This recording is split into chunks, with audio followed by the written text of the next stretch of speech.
Bookish voice में आपका स्वागत है। आप सुन रहे हैं ऋग्वेद हिंदी में। सूक्त 164। देवता विश्वदेव आदि। आरोग्य प्राप्ति के लिए सबके द्वारा सेवनीय वह जगत पालक सूर्य के बीच वाले बाई वायु है। इसके तीसरे बाई आहुति स्वीकार करने वाली अग्नि है। इन बाइयों के बीच में किरण रूपी 7 पुत्रों सहित विश्वपति दिखाई देते हैं। सूर्य के एक पहिए वाले रथ में जुते हुए 7 घोड़े ही उसको खींचते हैं। 7 नामों वाला एक ही घोड़ा रथ को खींचता है। दृढ़ और नित्य नवीन 3 नावियां उस पहिए में है। उसमें सारा विश्व स्थित है।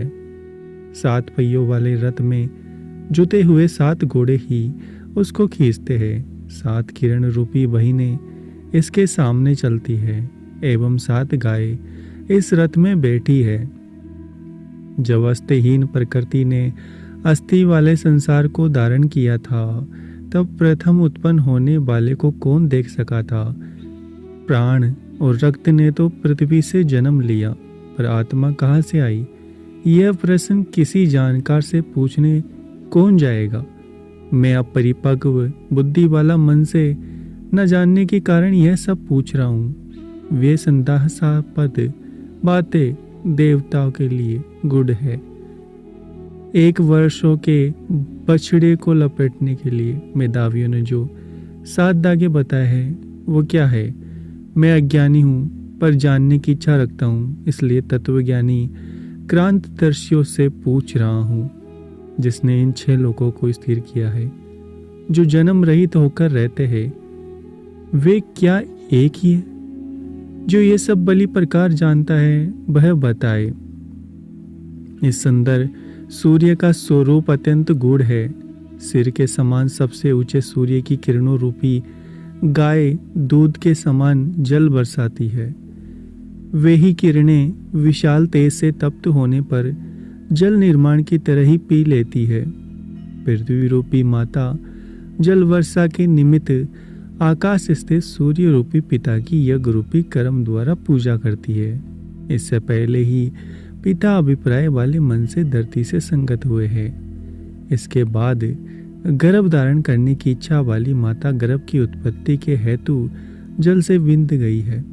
उन्होंने अनेक प्रकार की फसलें, गेहूं, जौ आदि उत्पन्न करने के लिए आपस में बातचीत की है।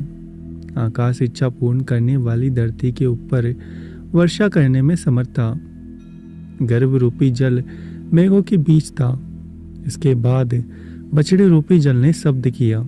इसके बाद मेघ, वायु, सूर्य किरण, इन तीनों के सहयोग से विश्व रूपा धरती फसलों वाली बनी। आदित्य रूपी एकमात्र पुत्र की 3 माताएं और 3 पिता हैं। आदित्य थकते नहीं। आकाश के ऊपर स्थित देव सूर्य के विषय में ऐसी बातें करते हैं जो सबसे संबंधित होती है, पर उन्हें कोई नहीं समझता। सत्य रूपी सूर्य का 12 अरों वाला पहिया स्वर्ग के चारों ओर बार बार चलता है और कभी पुराना नहीं होता। हे आदित्य रूप अग्नि, 360 दिन एवं रातों के रूप में तुम में 720 पुत्र पुत्रियां रहती है। पुत्रियों ऋतुओं रूपी 5 चरणों और मासों रूपी 12 आकृतियों वाले आदित्य आकाश के परवर्ती अर्धभाग में रहते हैं।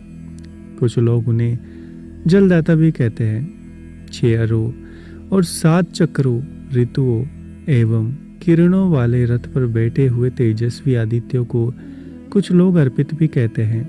ये अर्पित आकाश के दूसरे भाग में रहते हैं।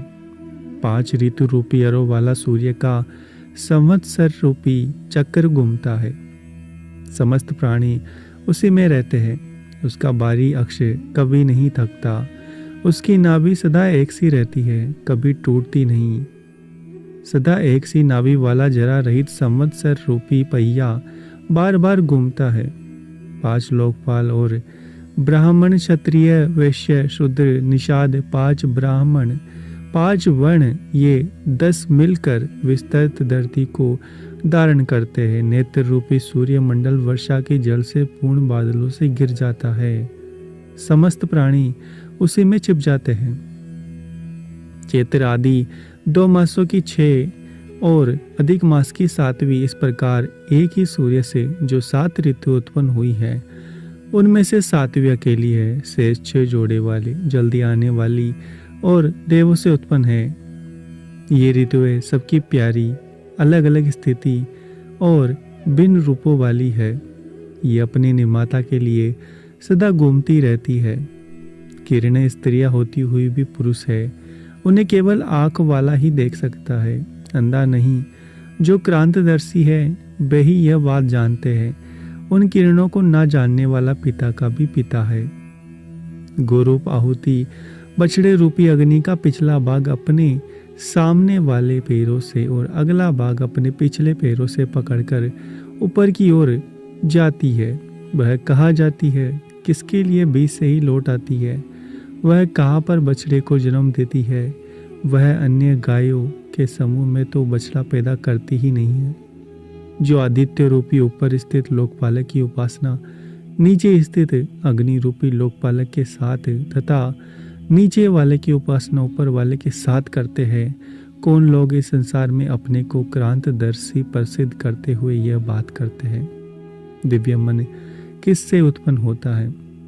काल को जानने वाले अधोमुख को ऊर्ध्वमुख और ऊर्ध्वमुख को अधोमुख कहते हैं। ऐ सोम, इंद्र को साथ लेकर तुमने जो घूमने के गोल बनाए हैं वे उसी प्रकार संसार का बोझा ढोते हैं जिस प्रकार जोए में जोता हुआ घोड़ा। जीवात्मा और परमात्मा रूपी 2 पक्षी मित्र बनकर साथ साथ संसार रूपी वृक्ष पर रहते हैं। उनमें से एक जीवात्मा पीपल के स्वादिष्ट फलों को खाता है तथा दूसरा परमात्मा फल न खाता हुआ केवल देखता है। सुंदर गति वाली किरणें अपना कर्तव्य जानकर सदा जल का अंश ले जाती है, जिस आदित्य मंडल में पहुंचती है और सारे संसार की दीर भाव से रक्षा करती है। उसी सूर्य से मुझ अपरिपक्व बुद्धि वाले को धारण किया है। जिस आदित्य रूपी वृक्ष पर जल भक्षण करने वाली किरणें रात को पक्षियों के समान बैठती है एवं प्रातः उदय काल में विश्व को प्रकाश देती है, विद्वान लोग उस पालक सूर्य का फल रस वाला बताते हैं। जो पालक सूर्य को नहीं जानता वह इस फल को नहीं पा सकता।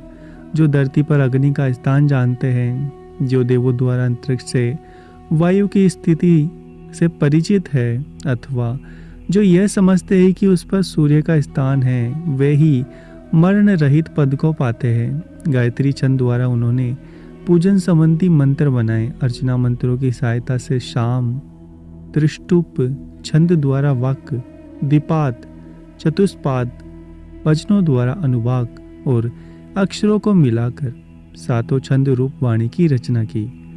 उन लोगों ने जगती छंद द्वारा वर्षा को आकाश में रोक दिया तथा रतंतर साम मंत्रों में सूर्य के दर्शन किए। कहा जाता है कि गायत्री छंद के 3 चरण हैं, इसलिए वह महत्व में सबसे बड़ों से भी आगे बढ़ जाती है। मैं इस दुधारू गाय को बुलाता हूँ, दोहन कुशल ग्वाला उसे दोता है।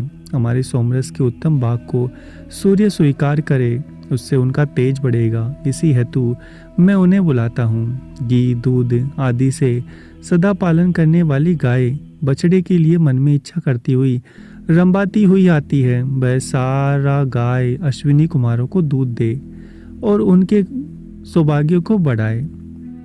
गाय आंखें बंद किए बछड़े को देखकर रंबाती है, उसका मस्तक चाट कर शुद्ध करने के लिए रंबाती है।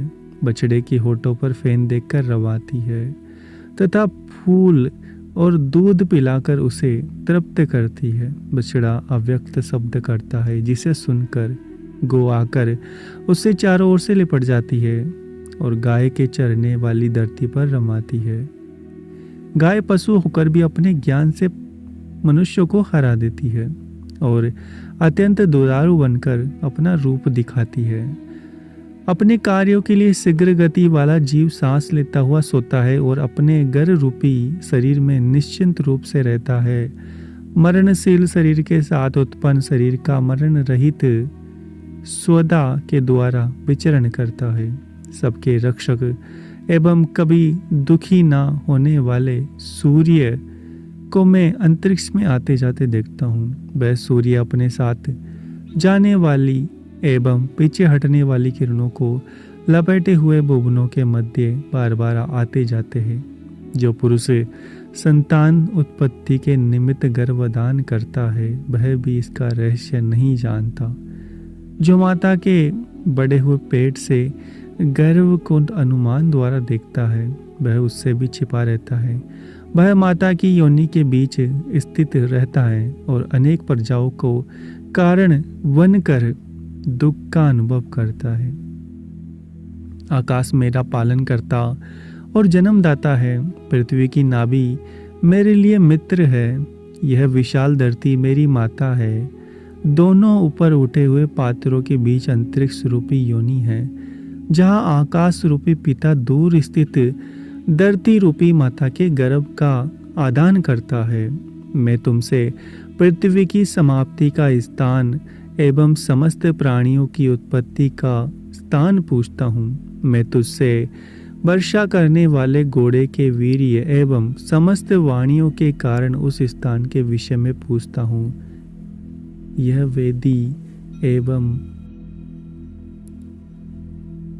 वेदी ही पृथ्वी की समाप्ति है एवं यह यज्ञ संसार की उत्पत्ति का स्थान है।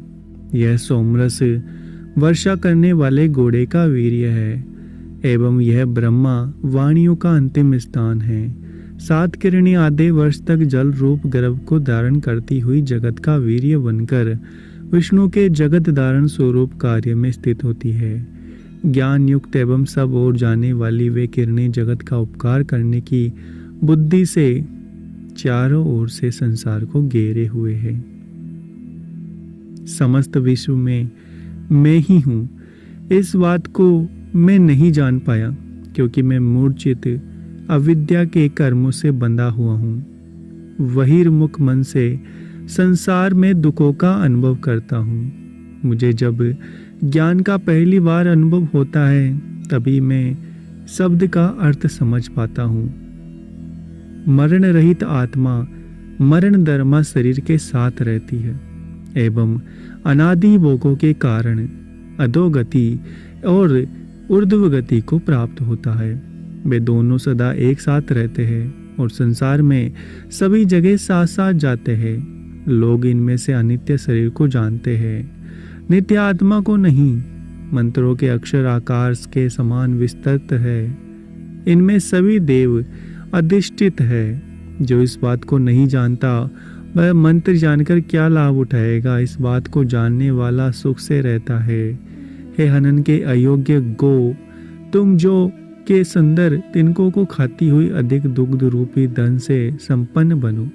इस प्रकार हम संपत्तिशाली बन जाएंगे। नित्य घास के तिनके चरो और सब जगह स्वच्छंदता से घूमो तथा साफ पानी पियो। मध्यमा वाणी वर्षा के जल का निर्माण करती हुई शब्द करती है। वह समय समय पर एक पदी, द्विपदी, चतुष्पदी, अष्टपदी अथवा नवपदी हो जाती है। वह कभी 1000 अक्षरों वाली बनकर विशाल आकाश में पहुंचती है। उसी वाणी के प्रभाव से सारे बादल जल बरसाते हैं और चारों दिशाओं के जीव प्राण धारण करते हैं। उसी से सारे प्राणियों को जन्म देने वाला जल उत्पन्न होता है।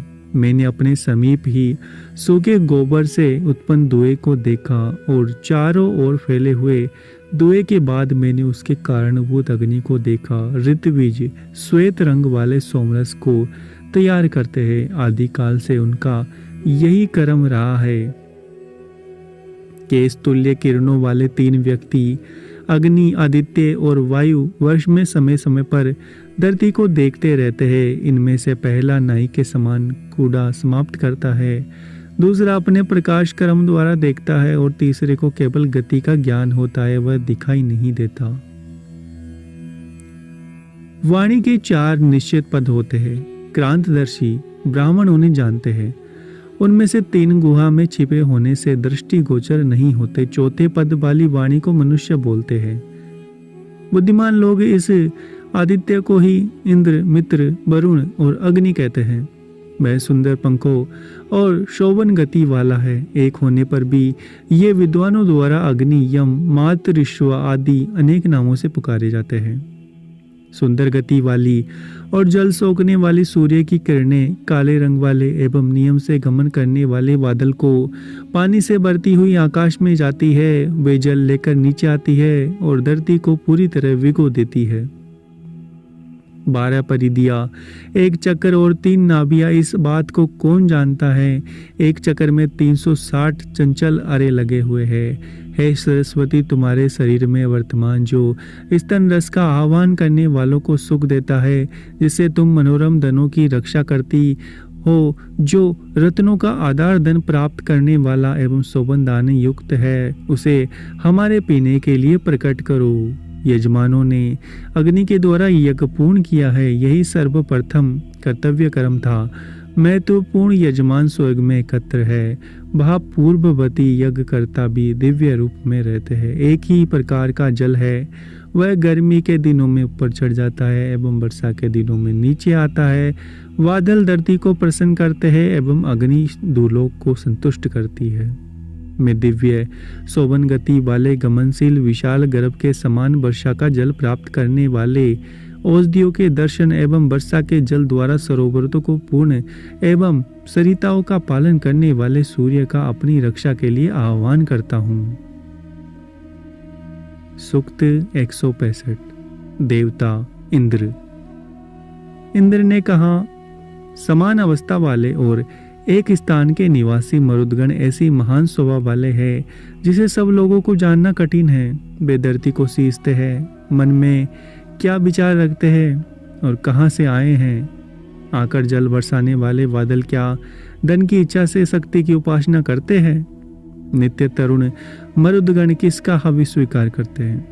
यज्ञ में आए हुए उन्हें कौन हटा सकता है? वे बाज पक्षी के समान आकाश में उड़ते हैं। हम उन्हें किस महान स्तोत्र द्वारा प्रसन्न करें? मरुदगणों ने कहा, है सज्जनों के पालक एवं पूजनीय इंद्र, तुम अकेले ही कहाँ जा रहे हो? क्या तुम इसी प्रकार के हो? तुम हमसे मिलकर जो पूछ रहे हो यह उचित है। हे घोड़ों के स्वामी, हमसे जो कहना हो वह हमसे शोभन वचनों द्वारा कहो। इंद्र ने कहा, सारा यज्ञ कर्म एवं स्तुतियां मेरी है, सामने रखा हुआ सोम मेरा है। मैं जब अपनी शक्तिशाली वज्र फेंकता हूँ तो यह कभी असफल नहीं होता। यजमान मेरी ही प्रार्थना करते हैं, ऋग्वेद के मंत्र मेरी ही कामना करते हैं। वे हरि के नाम के घोड़े हवि ग्रहण को मुझे ही वहन करते हैं।